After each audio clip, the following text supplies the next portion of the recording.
আচ্ছা, ক্লাস 10 এর বা তোমাদেরই আদর্শ ফুল বা ফুলের গঠন আমরা দেখব। বিভিন্ন ফুলের গঠন কিভাবে আছে। তো আমরা বেশি না, আমরা জবা ফুল নিয়ে চর্চা করবো আজকে। একটা জবা ফুলে কি কি থাকে, ঠিক আছে? তো একটা ফুলের গঠন, একটা আমরা চারটা গঠন দেখতে পাই। ফুলের কটা গঠন থাকে? চারটা। বৃতি থাকে, 2 নম্বর দলমণ্ডল, যাকে আমরা পাপড়ি বলি,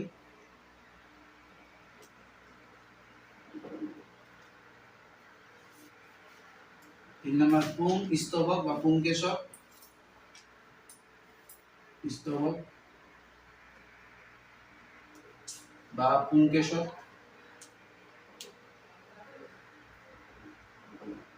নাম্বার 4 হচ্ছে স্ত্রী স্তবক,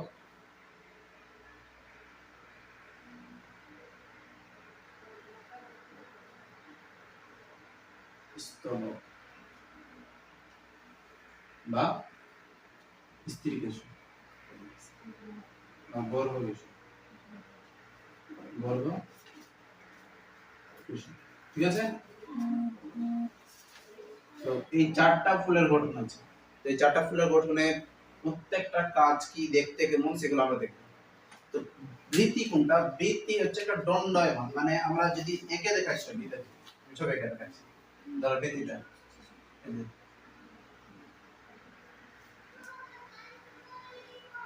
এভাবে যেটা চলে গেছে কি না,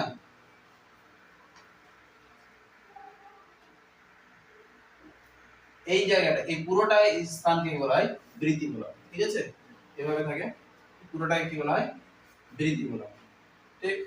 বৃত্তির কোনটা ভাগ কি আছে সেটাও দেখবো। তারপর কি আছে? দলমণ্ডল। এই যে আমরা পাপড়ি দেখছি না, পাপড়ি, দলমণ্ডল, এর উপরে এভাবে এভাবে এভাবে থাকে, ঠিক আছে? বা আমরা যদি আঁকি সহজ ভাষায় এভাবে করে যেটা থাকে সেটা পাপড়ি, ঠিক? তারপরে এই পাপড়ির এই মাঝখানে, পাপড়ির ভিতরে থাকে পুং স্তবক, ঠিক? পুং স্তবকের সংখ্যা বেশি থাকে, এভাবে থাকে পুং স্তবক।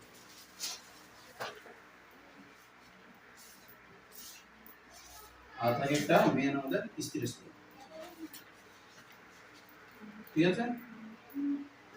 আর যেটা হয় গর্ভস্থ, ঠিক? তো এইগুলাই থাকে। পুংস্তবক টোটাল থাকে আমাদের চারটা থাকে, একটা একটা ফুলে চারটা পুংস্তবক থাকে।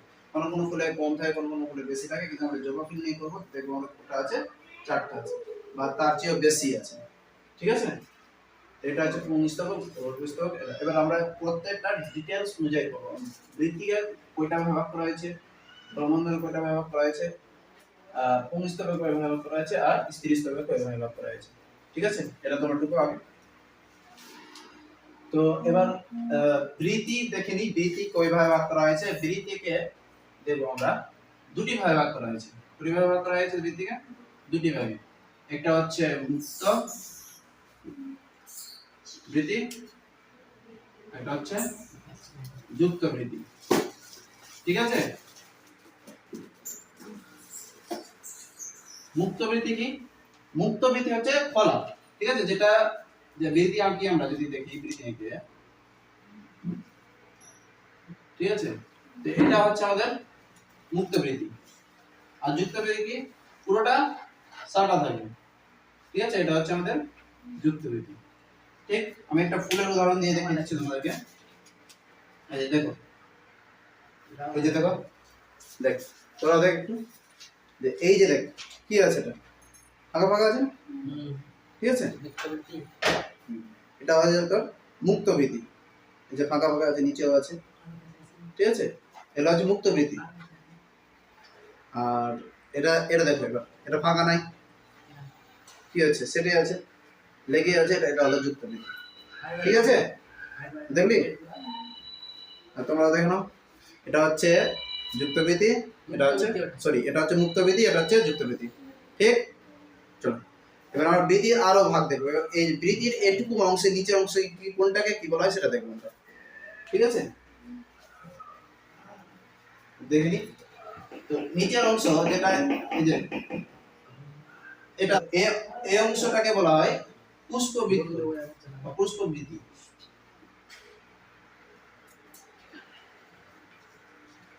বা বৃত্তির দণ্ড বলতে পারে, ঠিক আছে, পুষ্পবৃত্তি বা বৃত্তির দণ্ড। এবার এখানে একটা আগে এভাবে, এটাকে বলা হয় উপবৃত্তি। কি বলা হয়? উপবৃত্তি। আর এই যে উপরটা যেটা অংশ আছে কিনা আমাদের, যেটা দেখে আমরা বুঝতে পারি মুক্ত বৃত্তি না যুক্ত বৃত্তি, সেটাকে আমরা বলবো কি, সেটাকে আমরা বলবো বৃত্তাংশ। কি বলবো? বৃত্তাংশ। ঠিক আছে, এবার আমরা দেখব দলমণ্ডল। ঠিক আছে, দলমণ্ডলটা ভাগ করা যাবে। তো দলমণ্ডল দুটি দলে ভাগ করা হয়েছে, একটা যুক্ত দল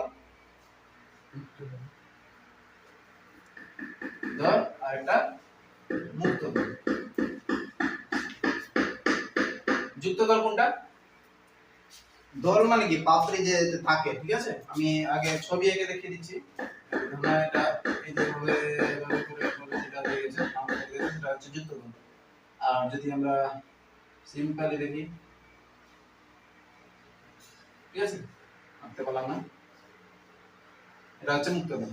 আমি ফুলে দেখিয়ে দিচ্ছি যুক্ত দল কোনটা, মুক্ত দল কোনটা। এই যে এক একটা, এই যে দেখতে পাচ্ছ না, দেখ তো দেখ, এই যে এক একটা আছে, এই এক একটা হচ্ছে পাপড়ি বা দলমণ্ডল, ঠিক আছে।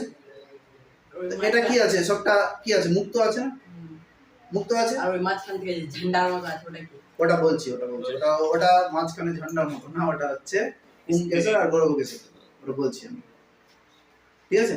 তো এই যে পাপড়ি গুলো আছে, এগুলাকে দল বলা যায়। যে এটা ছুটে ছুটে আছে না, এটা পুরোপুরি সম্পূর্ণ ফুল হয়ে গেছে, সম্পূর্ণ ফুল যখন হয়েছে, এটা হয়েছে আমাদের কি মুক্ত দল, ঠিক আছে।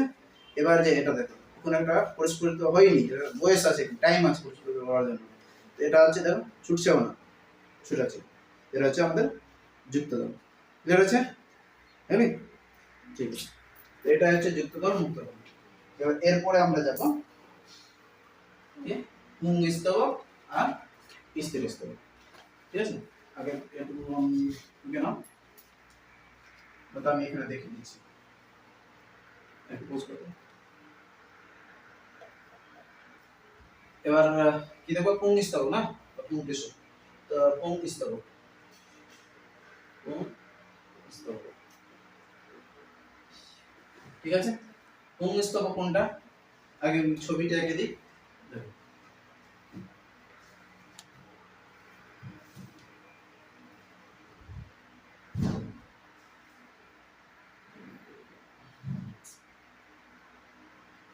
এভাবে থাকবে, ঠিক আছে। এটা হচ্ছে আমাদের পুংস্তবক। এই যে পুংস্তবকের এই অংশটাকে বলা হয় পুংদণ্ড, বলা হয় পুংদণ্ড। আর এটাকে বলা হয় পরাগধানী, কি এটা, পরাগধানী, ঠিক আছে। এটা হচ্ছে আমাদের পরাগধানী।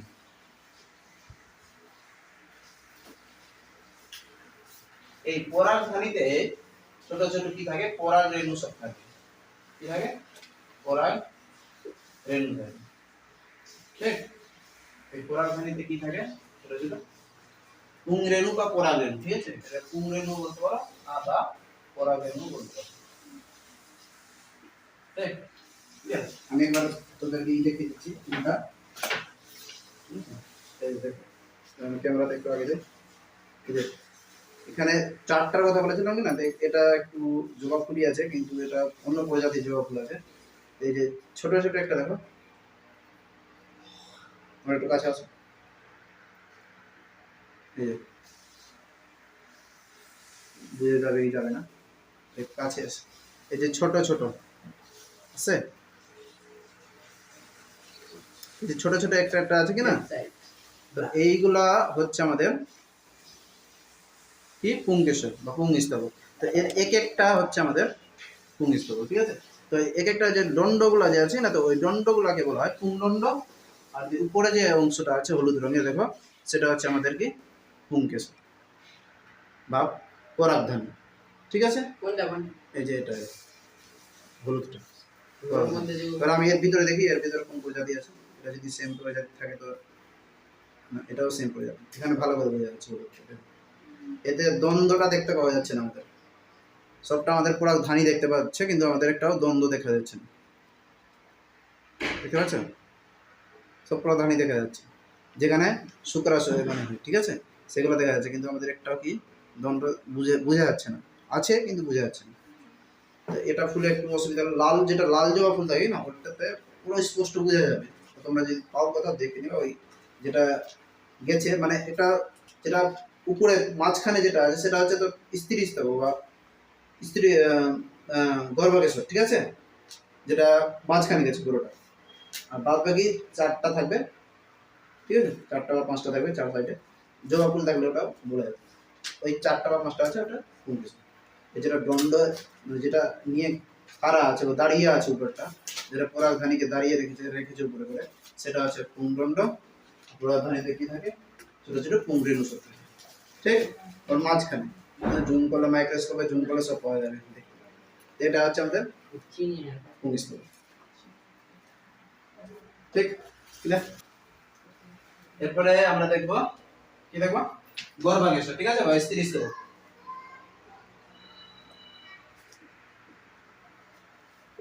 স্ত্রী স্তবক, স্ত্রী স্তবক কোনটা, মাঝখানে একটাই থাকে স্ত্রী স্তবক, এভাবে অনেকটা এখানে ডিম্বাশয় বলা হয়, ঠিক আছে, এটা বলা হয় গর্ভদণ্ড,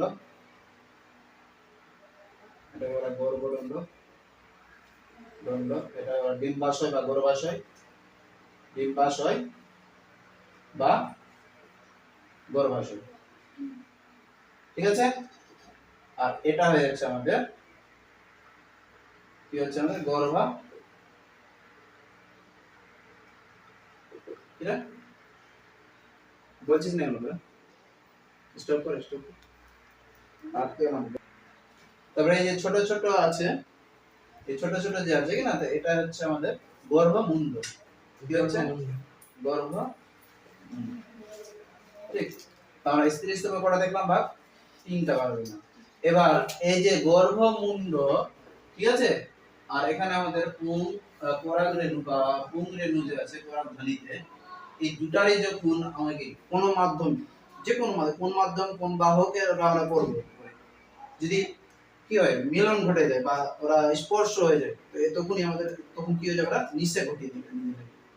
স্ত্রী স্তবক আর পুংস্তবক যখনই নিষে ঘটায়, তখনই আমাদের নতুন একটা গুরুত্বপূর্ণ, ঠিক আছে। ফুলের সাহায্যে দেখা, তো আমি ফুলের সাহায্যে বলছি, আগে এটা বুঝে নাও তোমরা, আর আমি ছবিতে দেখিয়ে দিচ্ছি একটু। এবার আমাদের কি দেখবো, স্ত্রী স্তবক না, এই যে স্ত্রী স্তবক বোঝা যাবে ভালো করে, ওকে ভালো করে দূর থেকে চেনা যায় স্ত্রী স্তবক আছে এটা, ঠিক আছে। এই যে এটা, এই যে সবচেয়ে মাথার উপরে যে আছে, ঠিক আছে, দেখতে পাচ্ছিস, তোরা দেখে নে। এই যে এটা নিচে যেটা আছে দণ্ড আছে। এবার যদি আমরা ফাটিয়ে দেখি, দেখো আমি এটা ফাটিয়ে দেখাচ্ছি একটা, ঠিক আছে, একটা ফাটিয়ে দেখাচ্ছি। এই যে এটা ভালো করে এবার বোঝা যাবে।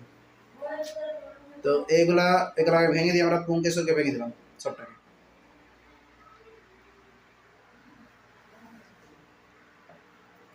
হাতে লেগে যাচ্ছে রে। পুংকেশর ভেঙে দিলাম, ঠিক আছে, ভেঙে গেল। দেখো এই যে এটা হচ্ছে আমাদের গর্ভমুণ্ড, ঠিক আছে, এটা হচ্ছে আমাদের গর্ভমুণ্ড, এটা কি হচ্ছে আমাদের গর্ভাশয়, ঠিক, আর এটা গর্ভ, ঠিক আছে, ক্লিয়ার। তো এবার আমরা যাব পরাগযোগে। এবার এরা পরাগযোগ বা নিষেক কিভাবে করছে এটা আমি বুঝাচ্ছি, আসবে তা আমি বলে যাচ্ছি ওটা, ঠিক আছে।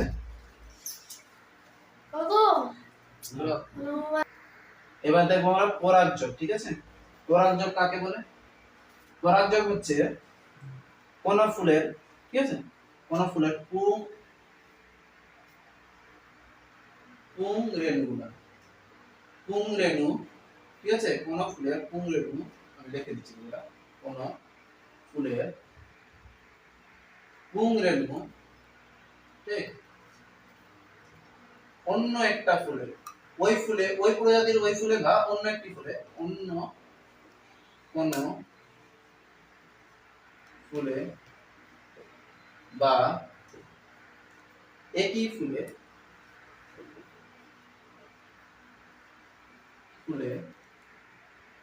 স্থানান্তরিত হলে বা, ঠিক আছে, স্থানান্তরিত হলে, কোথায়, সরি, গর্ভমুণ্ডে স্থানান্তরিত হলে, কোথায়, গর্ভমুণ্ডে বা গর্ভাশয়ে, সরি, গর্ভমুণ্ডে স্থানান্তরিত হলে, গর্ভমুণ্ডে স্থানান্তরিত হলে বা পাতিত হলে, পাতিত হলে কি বলা আমরা তাকে, পাতিত হলে কি বলা আমরা, পরাগযোগ্য। ভালো করে বুঝে না দেখুন, ঠিক আছে। কোন ফুলের পুংরেণু বা পুংকেশজ আছে, পুং উপরে যা আমাদের কি ছিল, পুংধানী ছিল, পরাগধানী, ওই পরাগধানীর ভিতরে কি ছিল আমাদের, পুংরেণুগুলা, ওই পুংরেণু কি হলো অন্য কোন ফুলে বা একই ফুলে গর্ভমুণ্ডে, যে গর্ভ স্ত্রীর কি ছিল গর্ভমুণ্ড, গর্ভমুণ্ডে পাতিত হলে তাকে তো আমরা তখন কি বলবো, পরাগযোগ বলবো। যেমন কিভাবে আমি উদাহরণ দেখতে চেয়েছিলাম, দেখে দিচ্ছি, দেখো উদাহরণটা, এই যে এটা কি আছে, কি গর্ভমুণ্ড আছে, এটা কি, এটা গর্ভমুণ্ড, তো এই গর্ভমুণ্ড আর এই যে পরাগ রেণুগুলো যে আছে, ঠিক আছে, এইগুলা যদি এইখানে যদি পাতিত হয়ে যায়, ঠিক এভাবে পাতিত হয়ে গেলে তখন তাকে আমরা কি বলবো, পরাগযোগ বলবো। এই ফুলে হতে পারে বা অন্য কোনো ফুলে হতে পারে, কিন্তু একই প্রজাতি থাকা উচিত, ঠিক আছে। এটা হচ্ছে আমাদের পরাগযোগ। এই পরাগযোগ দুই প্রকার আছে, কয় প্রকার আছে, দুই প্রকার। নাম্বার 1 হচ্ছে স্বপরাগযোগ, ইতর পরাগযোগ, ঠিক আছে, স্বপরাগযোগ,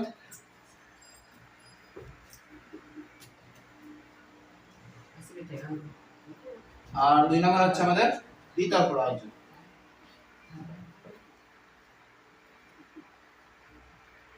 ঠিক আছে। স্বপরাগ হচ্ছে কি, স্বপরাগ হচ্ছে কোন পরাগরেণু বা কোন ফুলের গর্ভমুণ্ড যদি একই ফুলের অন্য একটা একই প্রজাতির, আমরা দেখি ছবিতে দেখি, আমি ছবি এঁকে দিই। স্বপরাগযোগ কি, ধরেন একটা গাছ আছে, এখানে ফুল আছে, 3টা ফুল আছে বা 4টা ফুল আছে, ঠিক আছে, এই ফুলের গর্ভমুণ্ড থেকে, এই ফুলের গর্ভমুণ্ড থেকে অন্য ফুলের কিসে, গর্ভমুণ্ডে বা সরি পুংরেণুতে, বা এই ফুলের পুংরেণু অন্য ফুলের গর্ভমুণ্ডে স্থানান্তরিত করে, বা একই এখানে একটা এই প্রজাতি আছে, একটাই গাছ আছে, এটা এই গাছেরই এই ফুলেরই পুংরেণু থেকে গর্ভমুণ্ডে স্থানান্তরিত হতে তখন আমরা কি বলবো, স্বপরাগযোগ, ঠিক আছে। আর ইতর পরাগযোগ কোনটা, ইতর পরাগযোগ হচ্ছে এই একই রকমের ফুলে, মানে একই রকম প্রজাতির আরেকটা গাছ আছে, অন্য একটা গাছ একই প্রজাতি, তাহলে জবা গাছ তো জবা গাছ, লাউ গাছ তো লাউ গাছ, কুমড়া গাছ তো কুমড়া গাছ, তো একই প্রজাতির অন্য একটা গাছ আছে, তো এই গাছের গর্ভাশয় থেকে বা গর্ভমুণ্ড থেকে বা পুংরেণু থেকে, ধরো পুংরেণু থেকে এই এখানে যদি এখানে আছে গর্ভমুণ্ড, এখানে গর্ভমুণ্ড আছে আর পুংরেণু আছে, ঠিক আছে, গর্ভমুণ্ড আছে পুংরেণু আছে, কিন্তু গর্ভমুণ্ড নিয়ে আমি ধরছি এখানে, আর এখানে ধরছি আমরা গর্ভাশয় দিয়ে, সরি গর্ভমুণ্ড এই পুংরেণু, ঠিক আছে, পুংরেণু ধরছি, এখানকার পুংরেণুটা কি হলো এখানে স্থানান্তরিত হলো গর্ভমুণ্ডে, যখন অন্য একটা ফুলে স্থানান্তরিত হবে তখন তাকে কি বলা হবে, ইতর পরাগযোগ, ঠিক আছে। একই প্রজাতির অন্য একটা ফুলে বা অন্য একটা প্রজাতির ফুলে যদি স্থানান্তরিত হয়, ঠিক আছে, পরাগযোগ ঘটালে তখন আমরা কি বলবো এটাকে, ইতর পরাগযোগ।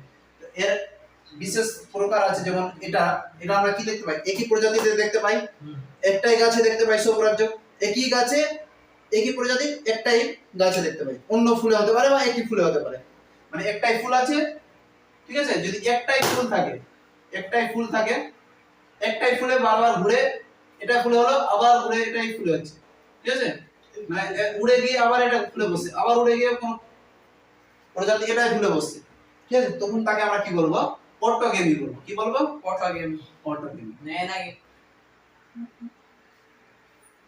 অটোগেমি, ঠিক। এবার যদি অন্য ফুলে বসে যায়,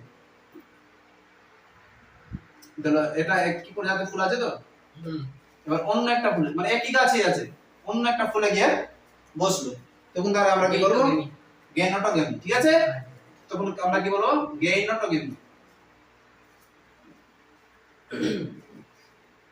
গেমি, বুঝতে পারলেন? ক্লিয়ার হলো?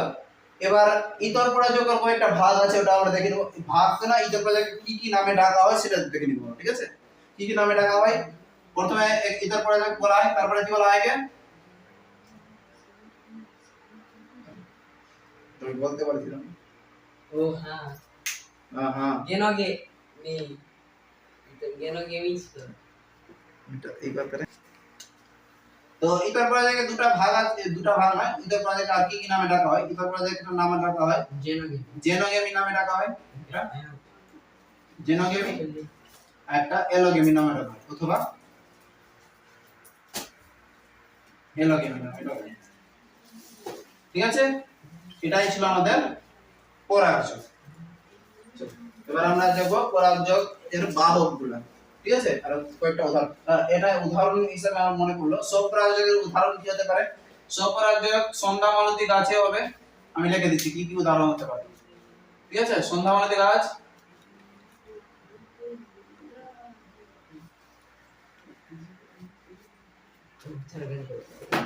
আর ইতর পরাগযোগ হবে কুমড়ো গাছ, লাউ গাছ, লাউ গাছ বা কুমড়ো গাছ। ঠিক আছে, এটা উদাহরণ মনে রাখতে হবে। ব্যাস, ঠিক। চলো এবার আমরা যাই বাহু। ঠিক আছে, ডুবডুবে হাত তারপরে আছে আমরা ইতর পরাজয়টা দেখব। ঠিক আছে, ইতর পরাজয়টা দেখে নিই। ইতর পরাজয়ের ব্যাপারে বললাম, সংজ্ঞাটা দিয়ে দিয়েছি। তো ইতর পরাজয়ের প্রকার ভেদ দেখে নিই। ইতর পরাজয়,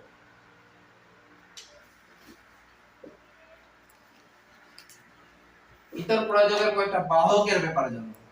ঠিক আছে, বাহক এবং তাদের উদাহরণ দেখব। কি দেখব? উদাহরণ। তো বাহক কি? প্রথমে জীবজ বাহক, অজীবজ বাহক। ঠিক আছে, ও জীবজ বাহক। অজীবজ বাহকের মধ্যে কি কি পড়ছে? অজীবজ বাহকের মধ্যে পড়ছে আমাদের প্রথমে কি? বায়ু।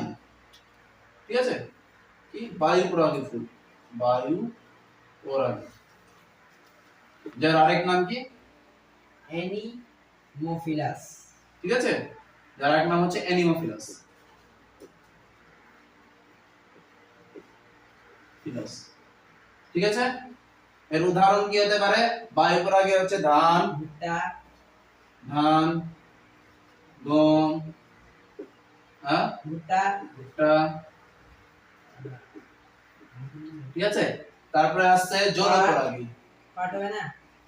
না, পাট, হ্যাঁ পাটও বলতে পারিস। তারপরে এসে যাবে জলপরাগী। না, ধান পাট কেন বলা যাবে? পাট ওটা বায়ু পরাগী হবে না। ঠিক আছে, দেখতে হবে। মানে নাকি? বায়ু পরাগী মানে কি? বাতাসের মাধ্যমে পরাগযোগ হবে। ওখানে তো কোনো ই নাই না, ওখানে মানুষ স্পর্শ ধরে। ধানের ক্ষেতে কি হলো? ধানের ক্ষেতে কি হলো? এভাবে কেউ মানুষ চলে গেল, একটা একটা ধানের গাছ আর একটা ধানের গাছ কি হলো? সেটা গেল, যখন সেটা গেল তো ওরা নিষেধ ঘটালো। ঠিক না? কেন? ওখানে পুং পুং রেণুগুলো থাকে আর কি থাকে? স্থির গর্ভকেশর করে থাকে। ওরা যখনই সেটে যাবে বা যখনই তখন ওরা কি হবে? নিষেধ ঘটিয়ে দেবে নিজেদের মধ্যে, পরাগযোগ ঘটিয়ে নেবে। ঠিক না? তো বায়ুর মাধ্যমে একটা বাতাসের, ওখানে কোনো মানুষ গেল না, বাতাসের মাধ্যমে ধরে সাইডে তো আল আছে, তো আলের মাধ্যমে তো মানুষ চলে গেল, হাত দিয়ে এই করে দিল ধান আর গমকে। ঠিক আছে, ভুট্টা কি উপর উপর বাতাস যখন হবে দেখি একে অপরের সঙ্গে স্পর্শ করবে, বা ওর কি হবে? গর্ভমুণ্ডও ছুটে গিয়ে অন্য একটা গর্ভমুণ্ডকে পড়ে যেতে পারে। এগুলো হলো কি? আমাদের বায়ু প্রণালী। ঠিক আছে, বায়ুর মাধ্যমে যেটা হচ্ছে, বেশিরভাগ বায়ুর মাধ্যমে, সেই কারণে বায়ু প্রণালী। ঠিক আছে, এবার জল প্রণালী। জলপরাগী। তো জলপরাগীকে কি বলা হয়? আরেকটা নাম কি আছে ওর? জল হাইড্রো ফ্লাশ, হাইড্রোফ্লাস। এর উদাহরণ কি দিতে পারেন? পাতাসাকি, পাতাসেওলা, পাতাসাকি, পাতাসেওলা।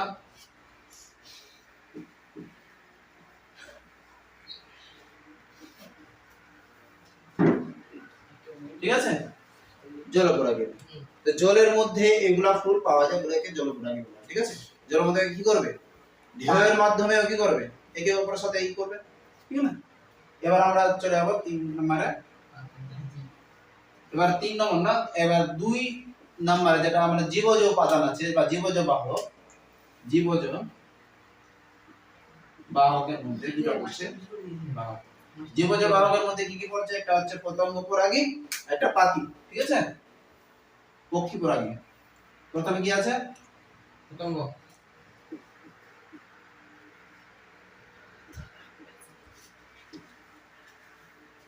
পতঙ্গ পরাগী। ঠিক, যার আরেক নাম কি হয়ে গেল আমাদের এন্টোমোফিলাস। এন্টোমোফিলাস। ঠিক আছে, পতঙ্গ পরাগী।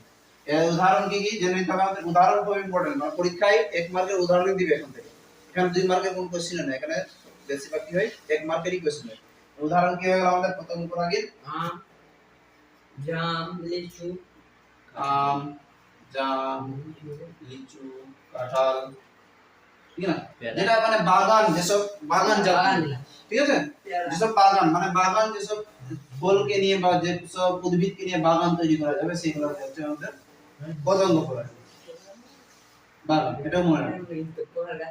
ঠিক আছে, নেক্সট আমাদের দেখে নিব 2 নাম্বার পক্ষী পরাগী। ঠিক না, তো পক্ষী পরাগী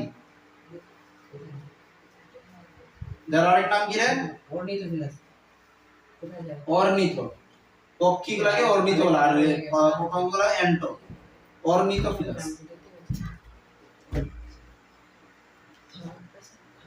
অর্নিথোফিলাস। তো অর্নিথোফিলাসের উদাহরণ, এর উদাহরণ জানতে হবে আমাদেরকে। শিমুল, পলাশ, ঠিক আছে, পক্ষী আগে আমাদের কি হবে তাহলে, শিমুল, পলাশ, পলাশ। তো এগুলা হয় যে আমাদের কি পক্ষী। পক্ষী কোনটা, পাখিগুলা থাকে না রে, যেমন কাক, কাক, টিয়া পাখি, আর চিল, ময়না পাখি, অনেক এগুলা, হ্যাঁ অনেক কাগজ পাখি। পাখি হলো পক্ষী পরাগী। ঠিক আছে, পতঙ্গ কোনটা, ওই প্রজাপতি, আর কি মৌমাছি, মধুমাছি, ফড়িং, এগুলো সব কি হলো পতঙ্গ। যে পতঙ্গের মাধ্যমে, ফড়িং এর মাধ্যমে বা মৌমাছির মাধ্যমে, এই আম গাছে বা জাম গাছে বেশিরভাগ কি থাকে, মৌমাছি বেশি থাকে। আর কি পরাগযোগ করে নেই, মানে আমাদের কি হয়, গাছেরও জন্য ভালো, আর ও নিজের মধু তৈরি করতে পেরে নিচ্ছে, হয়ে যাচ্ছে ওদের মধ্যে। এটাই হচ্ছে লিচু গাছে বেশি ভালো করে। হ্যাঁ। তো এটাই হচ্ছে আমাদের কি বায়ু পরাগী, জল পরাগী, পতঙ্গ পরাগী আর পক্ষী পরাগীর মানে ইতর পরাগযোগের কয়েকটা বাহক ও তার উদাহরণ। ঠিক আছে, এবার আমরা দেখব নিষেক কাকে বলে। ঠিক আছে, নিষেক। নিষেক, নিষেক কি, পুংগেমেট বা পুংকেশর চক্র, আর স্ত্রী চক্র। পুংগেমেট আমি সহজ ভাষায় বলে দিচ্ছি, একটু ভারী ভাষা বলে দিচ্ছি। পুংগেমেট, ঠিক আছে, দেখ গেমেট, ও এদিকে দেখ, ও স্ত্রী গেমেট ইয়াস তো প্রাইভেট পড়ছে ও। এর মিলনকে চিত্রকন স্টক চেঙ্গা ইসলামের দিন আনে বলে বলা হয় নিষেক। কি বলা হয়, দানি নিষেক। ঠিক আছে, এবার আমরা দেখব কয়েকটা গর্ভ দেখ নিষেক কে পরিবর্তন হবে। পুংগেমেট তো পরিবর্তন হবে না, পুংগেমেটের কোনো পরিবর্তন হয় না, স্ত্রী গেমেটের পরিবর্তন হবে, মানে স্ত্রী স্তবকের পরিবর্তন হবে, ওর গঠনটা পরিবর্তন হবে। ঠিক আছে, বেশিরভাগ পরিবর্তন হলে কি হবে, পুংকেশরের কাজ কি হলো, মিলন কোণের কাজ শেষ, কিন্তু স্ত্রী স্তবকের কাজ কি, পুরো আবার একটা নতুন ফুল ই দেওয়ার জন্য বা গর্ভাশয় গঠন করার জন্য সব কাজ কার, স্ত্রী স্তবকের বা স্ত্রী গেমেটের। ঠিক না, স্ত্রী গেমেট ওটা দেখে নিও। মানে নিষেকের আগে কি হচ্ছে আর নিষেকের পরে কি হচ্ছে।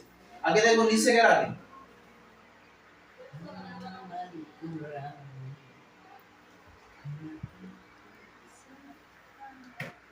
নিষেকের পরে।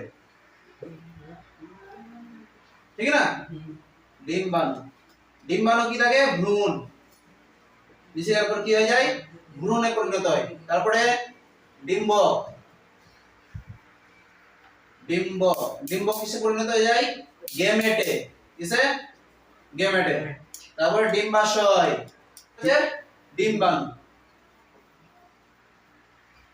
ডিম্বাণু পরিণত হয় ভ্রূণে কিসে ভ্রূণ তারপরে ডিম্বক ডিম্বক পরিণত হয় বীজে বীজ তারপর ডিম্বাশয় ডিম্বাশয় পরিণত হয় ফলে ফল ঠিক আছে আর আছে ডিম্বাশয়ে ডিম্বাশয় প্রাচীর ডিম্বাশয়ে প্রাচীর বা ডিম্বাশয় প্রাচীর এটা বলা হয় ঠিক আছে প্রাচীর ডিম্বাশয় প্রাচীর হচ্ছে ফল তো মানে ফলের যেটা ত্বক হচ্ছে কি না সেটা হচ্ছে ডিম্বাশয় কথাটাকেই প্রাচীর বলা হচ্ছে ডিম্বাশয় প্রাচীর ঠিক আছে খোসা হ্যাঁ ত্বকগ্লান্ডু হয়ে গেল ঠিক আছে এটুকুই এবার বৃদ্ধি বিকাশের নেক্সট পার্টে বানিয়ে দিব আজকে এটুকু থাক